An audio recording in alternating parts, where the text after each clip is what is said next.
Hi dear friends, welcome back to our channel Tasni's Kitchen. ഇന്ന് നമുക്ക് കപ്പ വറുത്തത് എങ്ങനെയാണ് റെഡിയാക്കി എടുക്കുന്നതെന്ന് നോക്കാം. ചില നാടുകളിൽ ഇതിനെ കൊള്ളി വറുത്തത് എന്നും പറയും. അപ്പോൾ അതിനായിട്ട് നല്ല കപ്പ തിരഞ്ഞെടുക്കുക. ഇതുപോലെ തൊലി കളഞ്ഞ് വാഷ് ചെയ്ത് നന്നായിട്ട് തുടച്ചെടുക്കുക. വെള്ളമൊന്നും പാടില്ല.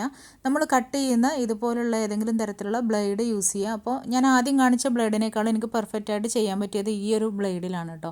അപ്പോൾ ഇതുപോലെ ബ്ലേഡുള്ള ചോപ്പറിൽ വെച്ചിട്ട് ഇതുപോലെ ചോപ്പ് ചെയ്തെടുക്കുക. നിങ്ങൾക്ക് കൈ വെച്ചിട്ട് കട്ടിംഗ് ബോർഡിൽ വെച്ച് ചെയ്തെടുക്കാൻ പറ്റുന്നുണ്ടെങ്കിൽ അങ്ങനെയും ചെയ്യാം കേട്ടോ. ഇപ്പോൾ ദാ ഇത്രയും തിന്നായിട്ടുള്ള സ്ലൈസസ് ആയിട്ട് നമുക്ക് കിട്ടിയിട്ടുണ്ട്. അപ്പോൾ മുഴുവൻ ഞാനിതുപോലെ ചെയ്തെടുക്കട്ടെ. അങ്ങനെ ചെയ്തെടുത്തിട്ടുള്ള ബാക്കി മുഴുവനായിട്ടുള്ള കപ്പ എല്ലാ സ്ലൈസും ഞാനിതുപോലെ അടുക്കി പിടിച്ചിട്ടുണ്ട്. ഇനി ഇതിനെ വീണ്ടും ഞാൻ ചെരിച്ച് പിടിച്ചിട്ടൊന്ന് സ്ലൈസ് ചെയ്തെടുക്കുകയാണ്. നീളത്തിൽ നല്ല കനം കുറഞ്ഞിട്ടുള്ള കൊള്ളിയായിട്ടാണ് നമുക്ക് കിട്ടേണ്ടത്.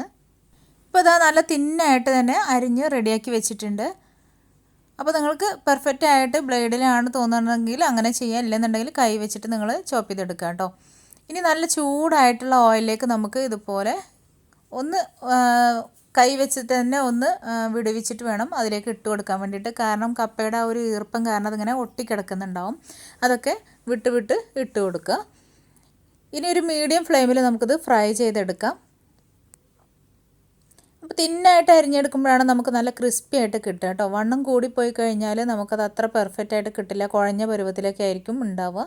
അപ്പോൾ നല്ല തിന്നായിട്ട് തന്നെ അരിഞ്ഞെടുക്കാൻ വേണ്ടി നോക്കുക. അപ്പോൾ ഞാൻ മുഴുവൻ കപ്പയും ഇതുപോലെ ഫ്രൈ ചെയ്തെടുക്കട്ടെ. നമുക്ക് ഫ്രൈ ചെയ്തെടുത്തതിന് ശേഷം ബാക്കി കാര്യങ്ങൾ കൂടെ ഉണ്ട് ചെയ്യാൻ വേണ്ടിയിട്ട്. ഇപ്പോൾ ഫ്രൈ ചെയ്തിട്ടുള്ള കപ്പ ഞാനിതാ ഇവിടെ ഒരു ബൗളിലേക്ക് വെച്ചിട്ടുണ്ട്. ഇനി ഇതിലേക്ക് നമുക്ക് ആവശ്യത്തിന് ഉപ്പ് ഇട്ട് കൊടുക്കാം.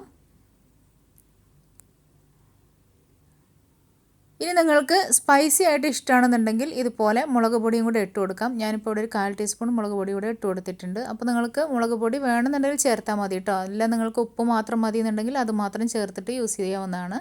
നന്നായിട്ട് ഇതുപോലെ മിക്സ് ചെയ്തെടുക്കുക. അപ്പോൾ സാധാരണ നമ്മൾ ബേക്കറിയിൽ നിന്നൊക്കെ വാങ്ങി കഴിക്കാറുള്ള ആ ഒരു കപ്പ വറവ് അല്ലെങ്കിൽ കൊള്ളി വറവ് ഇവിടെ റെഡി ആയിട്ടുണ്ട്. കപ്പ കിട്ടുന്ന സമയത്ത് ഇതുപോലെ ഒന്ന് ട്രൈ ചെയ്ത് നോക്കാൻ മറക്കരുത്. അപ്പോൾ ഈ ഒരു വീഡിയോ ഇഷ്ടമെങ്കിൽ ലൈക്ക് ചെയ്യുക, ഷെയർ ചെയ്യുക. വീണ്ടും നെക്സ്റ്റ് വീഡിയോയിൽ കാണാം ഇൻഷാ അല്ലാഹ്. Thank you.